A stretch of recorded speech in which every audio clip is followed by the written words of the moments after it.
नमस्कार भाइयों, आप सभी का ब्रह्मोस क्लासेस में स्वागत करता हूं। आज मैं फिर से आपके सामने 25 से 30 क्वेश्चन लेकर आया हूं। साइंस के वन लाइनर क्वेश्चन है, सारे के सारे प्रीवियस ईयर निकाल कर लाया हूं। तो चलिए आज क्वेश्चनों पे बात करते हैं फिर से। पहला क्वेश्चन है भाइयों आपका, जो एक लाइट बल्ब होता है उसका फिलामेंट किसका बना होता है। चलिए भाइयों पहले क्वेश्चन पर चलते हैं।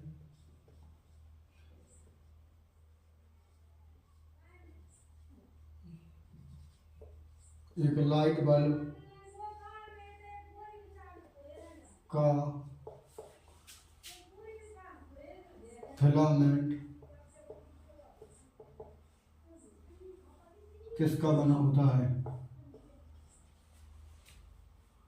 फिलामेंट किसका बना होता है।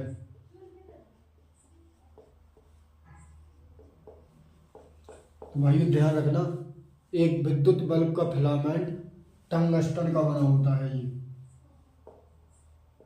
टंगस्टन का बना होता है। अगला क्वेश्चन है भाइयों आपका, एक मानव की जीभ में कितनी स्वाद कणिकाएं होती हैं। अगला क्वेश्चन है भाइयों आपका, एक मानव की जीभ में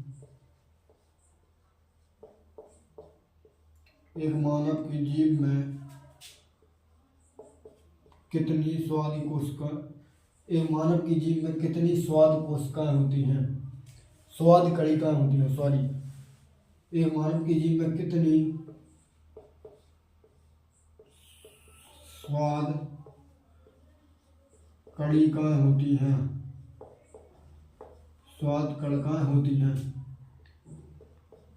तो भाइयों ध्यान रखना, है एक प्रीवियस ईयर में निकाल कर लाया हूँ सारे भाइयों। ध्यान रखना, एक एक क्वेश्चन आपके लिए वेरी वेरी इंपॉर्टेंट रहेगा।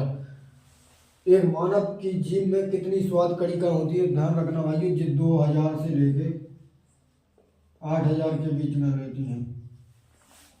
अगले क्वेश्चन पर चलते हैं भाइयों, एक नवजात शिशु में कितनी हड्डियां होती हैं। अगला क्वेश्चन है भाइयों आपका, एक नवजात शिशु में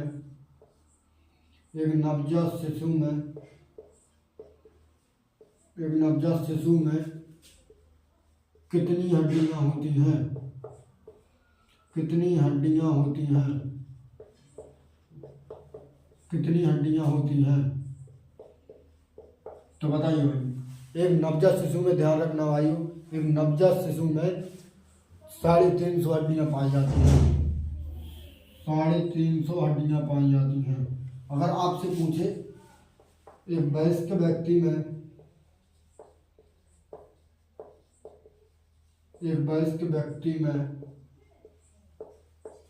कितनी हड्डियां पाई जाती हैं,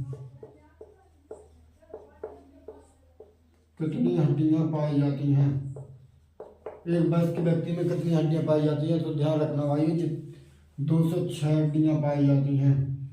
206 हड्डियां पाई जाती हैं। अगले क्वेश्चन पर चलते हैं भाइयों, 0 डिग्री सेंटीग्रेड किसके बराबर होता है। अगला क्वेश्चन है भाइयों आपका, 0 डिग्री सेंटीग्रेड किसके बराबर होता है। अगला क्वेश्चन है भाइयों आपका, 0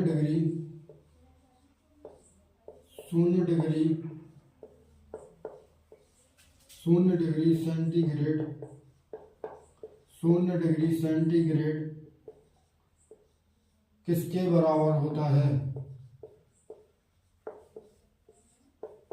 किसके बराबर होता है। पता है भाइयों आपको।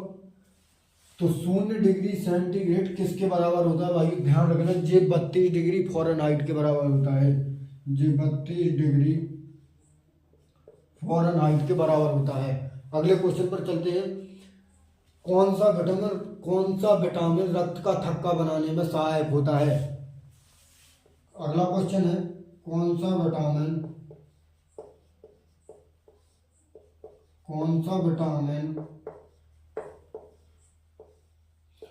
रक्त का थक्का बनाने में सहायक होता है। रक्त का थक्का बनाने में सहायक होता है। तो ध्यान रखना है भाइयों, जो विटामिन के है, जो विटामिन के है, ध्यान रखना इसको। अगले क्वेश्चन पर चलते हैं भाइयों। प्रचुर मात्रा में उपलब्ध ज्वलनशील प्राकृतिक गैस किसे कहते हैं? प्रचुर मात्रा में उपलब्ध ज्वलनशील प्राकृतिक गैस किसे कहते हैं? अगला क्वेश्चन है भाइयों आपका, अगला क्वेश्चन है भाइयों आपका, प्रचुर मात्रा में उपलब्ध, प्रचुर मात्रा में उपलब्ध, प्रचुर मात्रा में उपलब्ध, उपलब्ध, प्रचुर मात्रा में उपलब्ध, प्रचुर मात्रा में उपलब्ध ज्वलनशील प्राकृतिक गैस किसे कहते हैं? ज्वलनशील, ज्वलनशील, ज्वलनशील प्राकृतिक गैस, ज्वलनशील प्राकृतिक गैस किसे कहते हैं? तो बताइए भाइयों, प्रचुर मात्रा में उपलब्ध ज्वलनशील प्राकृतिक गैस किसे कहते हैं? जे ए तो मीथेन गैस को कहते हैं, मीथेन गैस को कहते हैं, ये मीथेन गैस को कहते हैं। अगला क्वेश्चन है भाइयों आपका, पत्तियों का हरा रंग किसके कारण होता है? अगला क्वेश्चन है भाइयों, पत्तियों का, पत्तियों का हरा रंग किसके कारण होता है? पत्तियों का हरा रंग किसके कारण होता है? तो भाइयों ये ध्यान रखना, ये क्लोरोफिल के कारण होता है, क्लोरोफिल के कारण होता है, क्लोरोफिल के कारण होता है। अगला क्वेश्चन पर चलते हैं भाइयों। अचार और खाद बनाने में कौन से अम्ल का प्रयोग करते हैं? अगला क्वेश्चन है भाइयों आपका, अचार और, अचार और, अचार और खाद बनाने में, अचार और खाद बनाने में कौन से अम्ल का प्रयोग करते हैं? कौन से अम्ल का प्रयोग करते हैं? तो बताइए भाइयों, अचार और खाद बनाने में कौन से अम्ल का प्रयोग करते हैं? भाइयों ध्यान रखना, ये एसिटिक अम्ल का प्रयोग करते हैं, एसिटिक अम्ल का प्रयोग करते हैं। भाइयों बोर्ड भर चुका है अपना। अगले क्वेश्चन पर चलते हैं, इनको रब कर देते हैं ऊपर से। जो साइंस की क्लास से डेली जुड़ना चाहता है भाइयों, जिसने चैनल सब्सक्राइब नहीं किया वो चैनल को सब्सक्राइब कर ले भाई।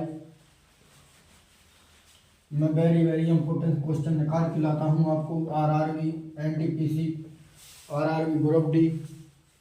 तो चलिए भाइयों, अगला क्वेश्चन है आपका, उर्वरक बनाने में किसका उपयोग करते हैं? अगला क्वेश्चन है भाइयों आपका, उर्वरक बनाने में,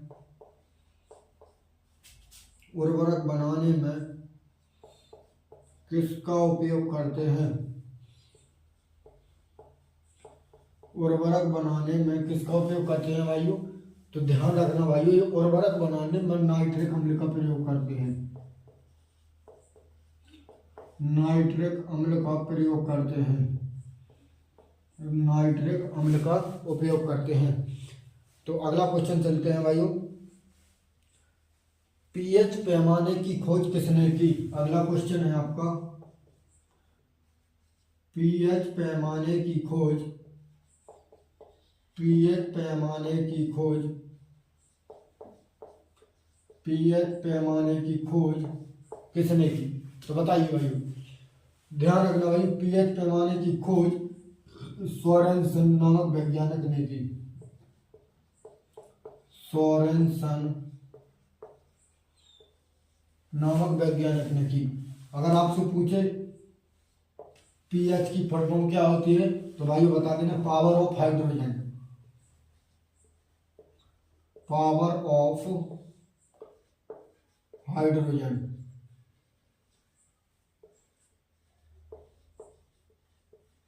पावर ऑफ हाइड्रोजन। अगला क्वेश्चन है भाइयों आपका, समुद्री जल का पीएच मान कितना होता है। अगला क्वेश्चन है भाइयों, समुद्री जल का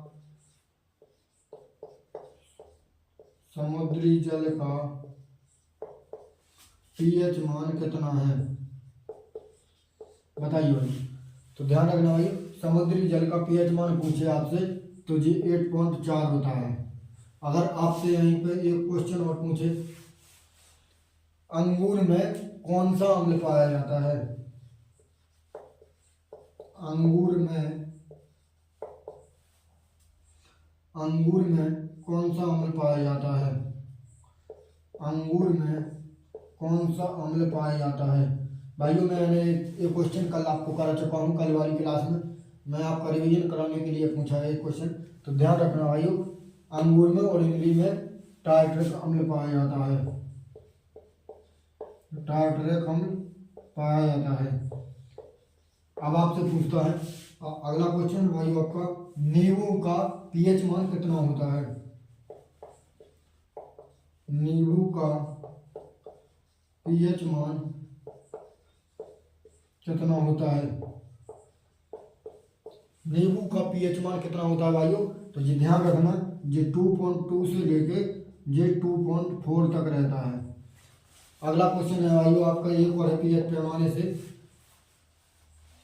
दूध का पीएच मान कितना होता है, दूध का पीएच मान कितना होता है। तो दूध का पीएच मान पूछे आपसे भाइयों तो ये 6.4 होता है, 6.4 होता है जी। अगला क्वेश्चन है भाइयों आपका, आपसे कभी कभी सूत्र भी पूछ लेता है। तो आपसे एक क्वेश्चन और है, एल्केन का सूत्र क्या होता है, एल्केन का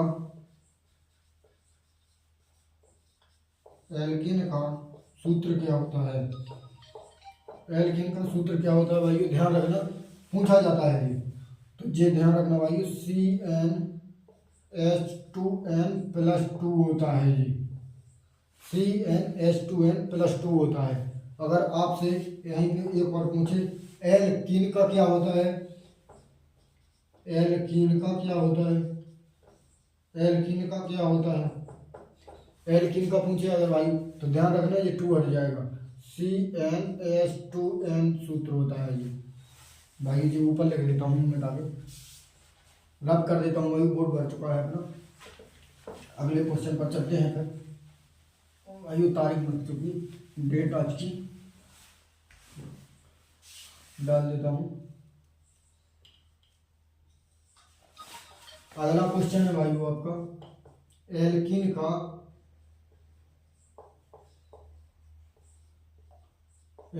का सूत्र पूछा था मैंने आपसे, बताइए भाई। तो एल्कीन का सूत्र होता है CnH2n। अगर आपसे यहीं पे एक और पूछे, एल्काइन का क्या होता है, एल्काइन का क्या होता है, एल्काइन का सूत्र क्या होता है, एल्काइन का सूत्र क्या होता है भाइयों। तो ये होता है CnH2n-2 होता है जी, CnH2n-2 होता है। तो ध्यान रखना भाइयों, ये पूछे जाते हैं, ये तीनों फॉर्मूला पूछे जाते हैं। अगला क्वेश्चन है भाइयों आपका, सबसे कम क्रियाशील धातु किसे कहते हैं। अगला क्वेश्चन है, सबसे कम क्रियाशील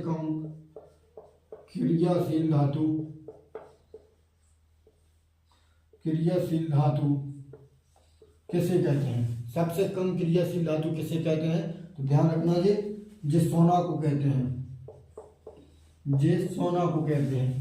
अगला क्वेश्चन है आपका, फलों को पकाने में किसका यूज करते हैं, फलों को पकाने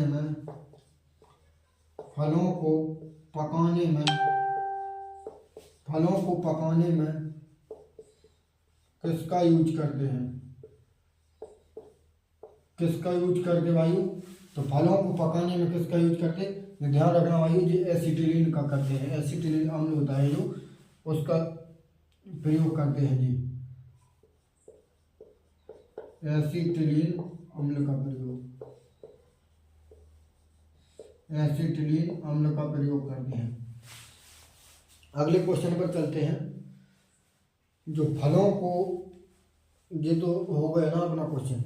अगला क्वेश्चन है भाइयों आपका, रुधिर दाब को मापने के लिए किस यंत्र का प्रयोग करते हैं। अगला क्वेश्चन है,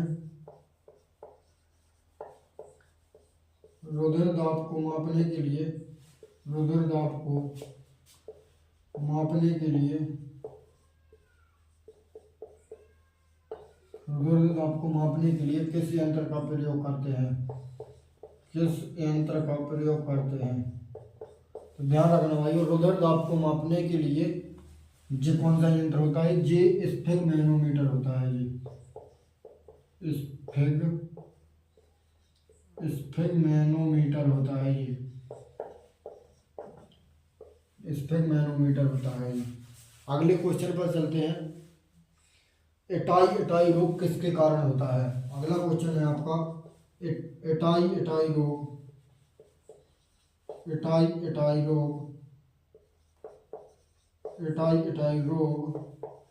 किसके कारण होता है।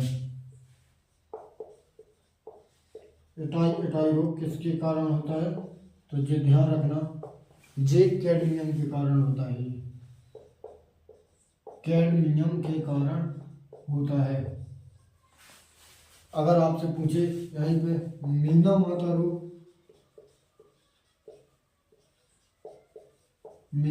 रोग, किसके कारण होता है, तो ये मीना माता रोग किसके कारण होता है, ये जल में मरकरी या पारा के कारण होता है।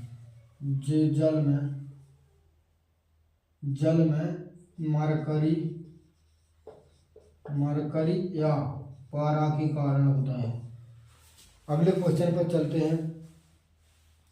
मलेरिया के बारे में, अच्छा इसको मलेरिया के बारे में पूरी जानकारी डिटेल देने वाला हूँ मैं, तो इसको रब कर देते हैं।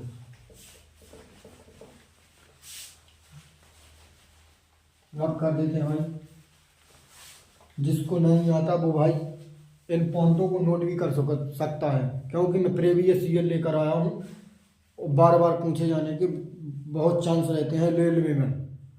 अगला क्वेश्चन है भाई आपका, मलेरिया के बारे में मैं पढ़ाने वाला हूँ। मलेरिया के बारे में सबसे पहले ये है, ये कौन से परजीवी से होता है। तो ध्यान रखना भाई, ये प्लाज्मोडियम परजीवी से होता है। प्लाज्मोडियम परजीवी से होता है। ये प्लाज्मोडियम परजीवी से होता है। अच्छा एक क्वेश्चन और है, ये कौन से वाहक से होता है। ये मलेरिया है जो, ये कौन से वाहक से होता है। मलेरिया कौन से वाहक से होता है, तो ये मलेरिया मादा एनाफिलिज मच्छर से होता है। ये मादा एनाफिलिज मच्छर से होता है। ये मादा एनाफिलिज मच्छर से होता है। अच्छा एक क्वेश्चन और है, मलेरिया की खोज किसने की। तो भाई ये रोनाल्ड रोसने की।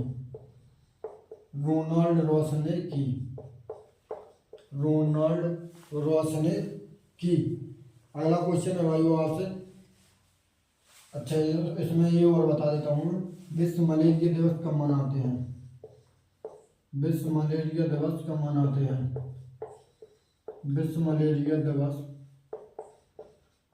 मनाते हैं, तो ध्यान रखना भाई, ये 25 अप्रैल को मनाते हैं। 25 अप्रैल को मनाते हैं। अच्छा मलेरिया हो गया, तो इसकी दवाई कौन सी होती है। इसकी दवा के लिए होती कोनेन, ये कोनेन होती है इसकी दवा के लिए। अच्छा ये बात, कोनेन कहाँ से प्राप्त किया जाता है, ध्यान रखना भाई, कोनेन सिनकोना के वृक्ष से प्राप्त किया जाता है। सिनकोना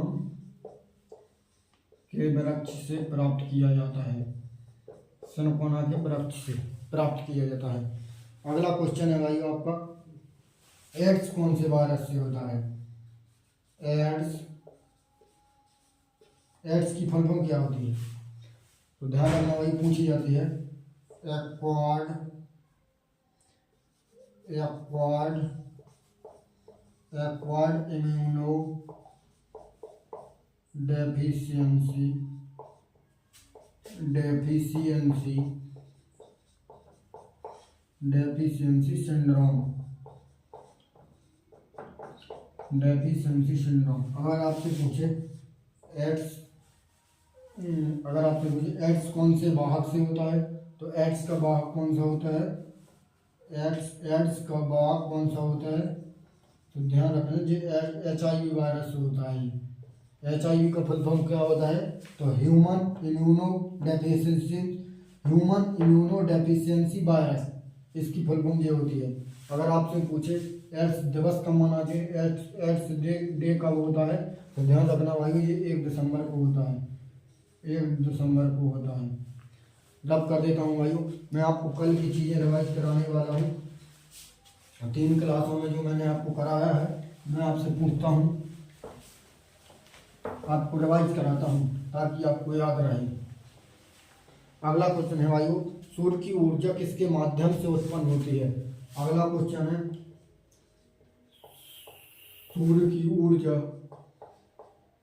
सूर्य की ऊर्जा किसके माध्यम से उत्पन्न होती है? सूर्य की ऊर्जा किसके माध्यम से उत्पन्न होती है? सूर्य की ऊर्जा किसके माध्यम से उत्पन्न होती है भाइयों? ध्यान रखना, ये परमाणु संलयन के कारण होती है, परमाणु संलयन के कारण होती है, ये परमाणु संलयन के कारण होती है।